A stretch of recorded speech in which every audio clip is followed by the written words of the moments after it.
કેરીની સિઝન આવી ગઈ છે તો કેરીની જોડે ખાવા માટે જો તમારે કોઈ સબ્જી બનાવવી હોય તો મગની દાળ તમે બનાવી શકો છો। મસાલાવાળી મગની દાળ ખૂબ જ ટેસ્ટી બનશે અને એકદમ છૂટી જો મગની દાળ તમારે બનાવવી છે તો વિડીયોને સ્કીપ કર્યા વગર જોજો। તો અહીંયા 1 કપ જેટલી મેં મગની દાળ લઈ લીધેલી છે। તો સૌથી પહેલાં આપણે દાળને જે એકદમ સરસ રીતે વોશ કરી લેવાની છે, જેનાથી એમની અંદર જો કોઈ કચરો હોય તો એ નીકળી જાય।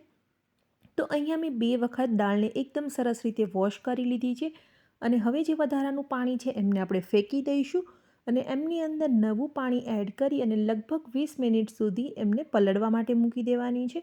તો 20 મિનિટની અંદર આપણી દાળ છે એકદમ સરસ રીતે સોક થઈ જશે। તો અહીંયા 20 મિનિટ પછી આપણી દાળ છે એકદમ સરસ રીતે સોક થઈ ગઈ છે।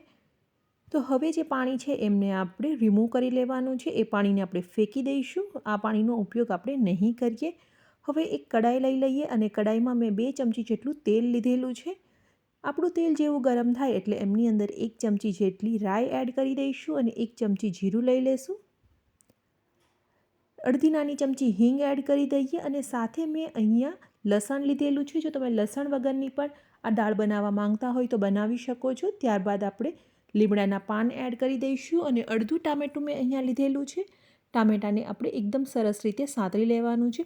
આ સ્ટેજ પર તમે જો કાંદા પણ એડ કરવા માંગતા હોય તો તમે કરી શકો છો। ત્યારબાદ બાકીના મસાલાઓ એડ કરી દઈશું। હળદર, લાલ મરચું પાવડર, ધાણા જીરું પાવડર અને મીઠું। બધા જ મસાલાને એકદમ સરસ રીતે આપણે સાંતળી લઈશું।